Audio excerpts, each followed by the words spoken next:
kanalımdan ve mutfağımdan hepinize kucak dolusu selamlar, sevgiler. Kıymetli izleyicilerim ve takipçilerim, bugün sizler için sünger gibi yumuşacık, lezzeti de şahane, pastanedekileri aratmayan saçaklı poğaça tarifim var. Gerçekten şahane bir poğaça tarifi oluyor. Bu tarifi sizler de mutlaka deneyin diyorum ve hemen tarif detaylarına geçiyorum.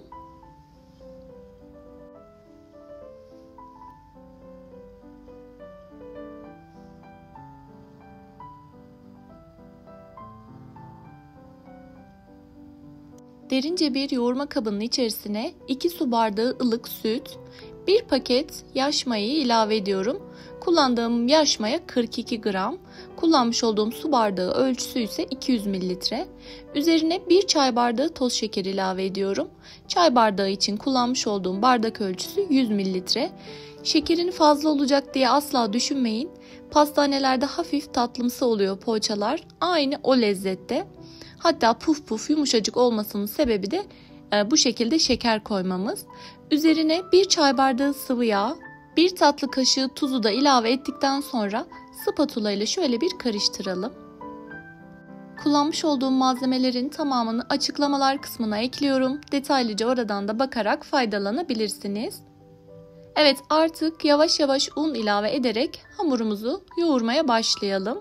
Unu yavaş ve kontrollü eklemekte fayda var. Kullandığınız unun markası ve kalitesine göre un miktarı değişiklik gösterebilir.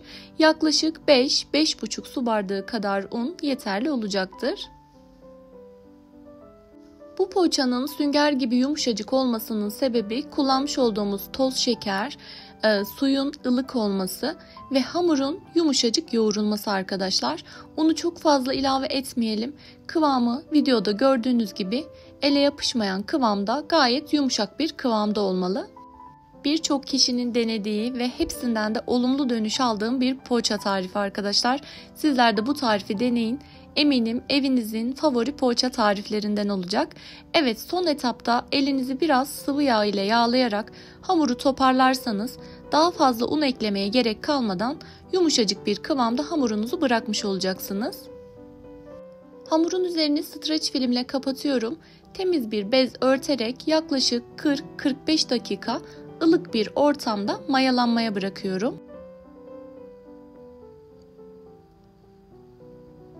Hamurumuz mayalanırken biz de poğaçamızda kullanacağımız krem peyniri hazırlamaya geçebiliriz.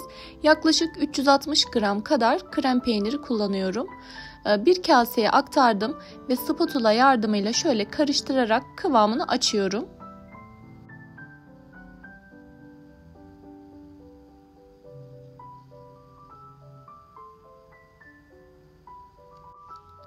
Evet, süre sonunda hamurumuz gayet güzel bir şekilde kabarıp mayalanmış. Hemen hamurumu tezgaha aktarıyorum. Tezgaha almadan önce hafif un serperseniz daha rahat çalışacaksınız. Sizler de bu şekilde rahatlıkla görebilirsiniz. Hamurun kıvamı gerçekten şahane oldu arkadaşlar. Sizi şekil verirken uğraştırmayacak bir kıvamda. Hemen hamur kesme kartı ile hamurumu eşit büyüklüklerde dilimlere ayırıyorum.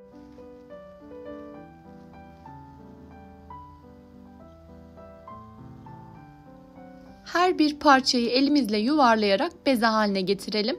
Mandalinadan biraz daha küçük büyüklükte olması ideal olacaktır. Evet, hamurumuzun tamamını aynı şekilde hazırlayarak yağlı kağıt serili fırın tepsisine aralıklı olacak şekilde dizelim.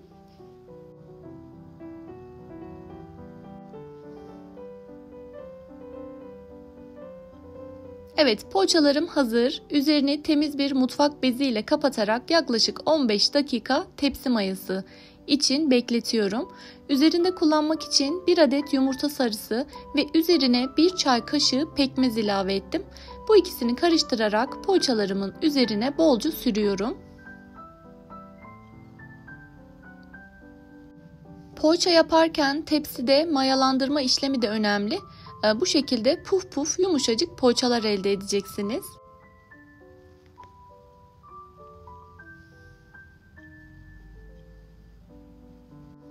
Hazırlamış olduğumuz poğaçaları önceden ısıtılmış 200 derece fırında yaklaşık 20 dakika pişirelim. Görmüş olduğunuz gibi poğaçalarımız piştiler. Güzel bir şekilde üzerleri kızarmış. Yine üzerini temiz bir mutfak beziyle kapatarak oda ısısında ılımaya bırakalım. Ve gördüğünüz gibi sünger gibi poğaçalarımız hazır. Bu poğaça tarifini sizlere de ısrarla tavsiye ediyorum. Mutlaka deneyin. Evet, poğaçamızın üzerinde kullanmak üzere kaşar peyniri rendeledim ve yarım demet maydanozu ince ince kıydım. Poğaçalardan bir tanesini alıyorum ve bu şekilde bıçak yardımıyla kesiyorum. İç kısmına hazırlamış olduğum krem peynirinden sürüyorum.